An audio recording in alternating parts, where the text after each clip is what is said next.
दोस्तों छत्तीसगढ़ भर्ती में पुलिस वेरिफिकेशन फॉर्म आपको सबमिट करना ही होगा दोस्तों, चाहे वो आप व्याख्याता के लिए हो, शिक्षक के लिए हो, सहायक शिक्षक के लिए हो विज्ञान के लिए, और सहायक शिक्षक विज्ञान प्रयोगशाला के लिए हो। दोस्तों सभी में पुलिस वेरिफिकेशन कराना अनिवार्य है और पुलिस वेरिफिकेशन का फॉर्म आपको कैसे भरना है मैं इस वीडियो में बताने वाला हूं। तो वेलकम फ्रेंड्स, मैं हूं कृष्णा और आप सभी का स्वागत करता हूं अभ्यास ऑनलाइन क्लास की इस नए वीडियो में। तो चलिए देखते हैं दोस्तों कि इसमें फॉर्म को किस तरीके से भरना है।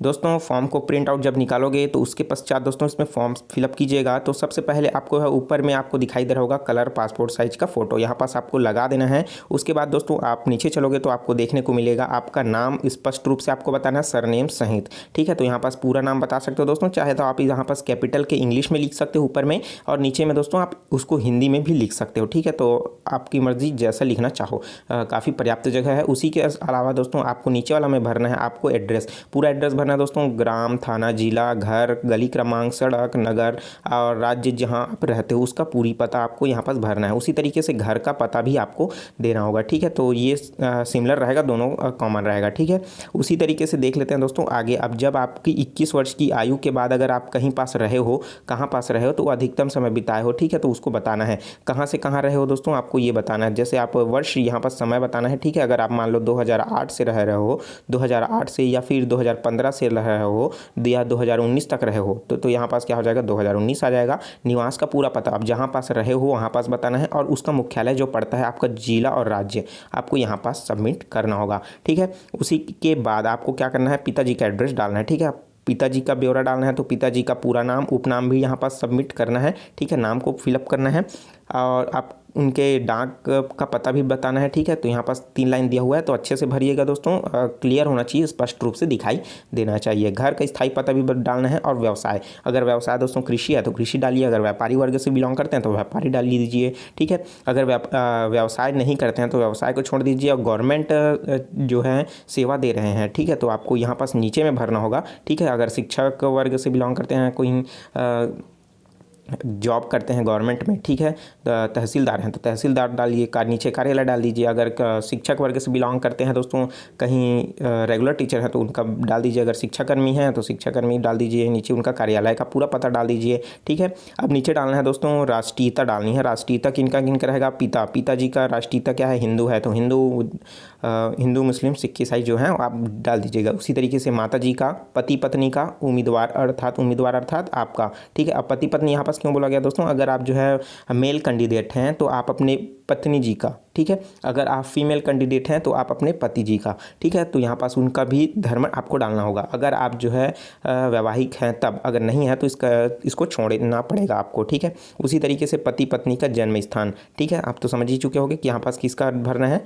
ठीक है, तो अगर विवाह हो चुका है तो यहाँ पास भरना है, अगर नहीं हुआ है तो दोस्तों इसको छोड़ दीजिएगा। ठीक है, उम्मीदवार का जन्म तारीख, उम्मीदवार का आपका अर्थात आपका डेट ऑफ बर्थ इसमें भरना है। वर्तमान आयु क्या है उसको निकाल के यहाँ पास भरना है। उसके पश्चात मैट्रिक परीक्षा उत्तीर्ण करते समय आपकी आयु कितनी थी उसको भर देना है। यहाँ पास वर्ष, माह और दिन में, इसके लिए आप एज कैलकुलेटर का यूज़ कर सकते हो। ठीक है, या फिर इसको आसानी से भी आप निकाल सकते हो। ठीक है, आप शिक्षक बनने वाले हो तो आसानी से ही निकालोगे। ठीक है, उसके बाद देखिए आपको जन्म स्थान, जिला तथा राज्य जहाँ वो दोस्तों स्थित है उसको पूरी तरीके से आपको यहाँ पास भरना होगा। जिला तथा जहाँ से आप निवासी हैं उसको यहाँ पास नीचे में भर दीजिएगा। उसी तरीके से आपका धर्म आपको भरना होगा। अगर उसके अलावा दोस्तों आपको नीचे भरना है अनुसूचित जाति, अनुसूचित जनजाति के सदस्य के लिए। अगर दोस्तों अनुसूचित जाति हो या अनुसूचित जनजाति में आते हो तो हाँ भर दीजिए, अगर नहीं हो तो नहीं। अगर हाँ भरते हो दोस्तों तो इसको आपको स्पष्ट रूप से बताना होगा कि कौन सा आप जो है उस जाति से बिलोंग करते हो। ठीक है, तो आपको जाति का नाम वहाँ पास दर्शाना होगा। ठीक है, अब आगे बात कर लेते हैं शैक्षणिक अर्हताएँ जो भरनी है उसको।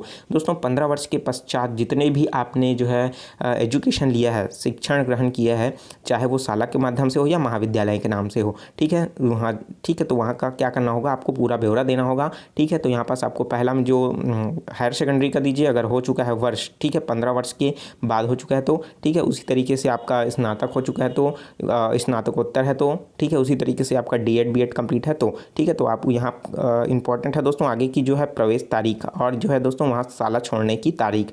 तो इसे कहा जाता है दाखिल और इसे कहा जाता है खारिज। तो दाखिल और खारिज जो दोस्तों डेट जो है आपको नहीं पता है तो आप अपने जिस संस्था में आपने शिक्षण ग्रहण किया है वहाँ पर जा करके अपना दाखिल खारिज जो है दोस्तों तारीखें निकाल करके भर सकते हो। इंपॉर्टेंट है दोस्तों, बहुत ही ज़रूरी है, सही सही भर दीजिएगा, ठीक है, क्योंकि ये पुलिस वेरिफिकेशन की मामला है। तो यहाँ पास आपको जो दोस्तों साला या संस्था में जा करके अपना दाखिल खारिज निकलवा लीजिए, देख लीजिए और उसको भर दीजिए। और उत्तीर्ण परीक्षा भी आप इसमें यहाँ पास वर्ष को भर सकते हैं, ठीक है, यहाँ पास आपको यहाँ पास वर्ष को भरना होगा, ठीक है। चलिए अब आगे बात कर लेते हैं। अगर कोई आप गवर्नमेंट जॉब में पहले थे या कहीं पास आपने नियोजित किया है, ठीक है, तो वहाँ पास क्या करना होगा, इसको फिलअप करना होगा। पद का नाम भरना है सबसे पहले, अवधि कितने वर्ष तक आपने उस कार्य को किया, संस्था का फॉर्म तथा संस्था का पूरा पता आपको यहाँ पास भरना होगा और पिछले सेवा छोड़ने का कारण आपको बताना होगा, ठीक है। तो यहाँ पास तो आप बहुत ही सिंपल से तरीके से भर ही सकते हो। उसके बाद है दोस्तों आपका पुलिस वेरिफिकेशन वाले जो अगर क्या आप पिछला रिकॉर्ड आपका पुलिस से लेना देना है तो आपको ये बताना है, ठीक है, क्रिमिनल रिकॉर्ड आपको देना होगा। क्या आप कभी गिरफ्तार हुए हो तो हाँ, नहीं तो नहीं भर देना है, ठीक है। उस आधार पर आप ये सिंपल सा फॉर्म है तो आप आसानी से इसको पढ़ करके भर सकते हो, ठीक है। उसी के आगे है दोस्तों इसमें बताया गया है आगे फिर से आरोप से संबंधित क्या आप अपराध है, ठीक है, तो हाँ, नहीं है तो नहीं। अगर दोस्तों अगर अपराध होगा तो FIR दर्ज हुआ होगा आपके खिलाफ तो दोस्तों उसका पंजीयन होगा, तो उसका पंजीयन नंबर आपको यहाँ पास डालना होगा, ठीक है। अगर नहीं है तो उसको छोड़ दीजिएगा, ठीक है। उसी तरीके से यहाँ पास दोष मुक्त के बारे में बताया गया है, ठीक है। उसके बाद क्या करना पड़ेगा, आपको यहाँ पास सिग्नेचर करना है और तारीख भर देना है।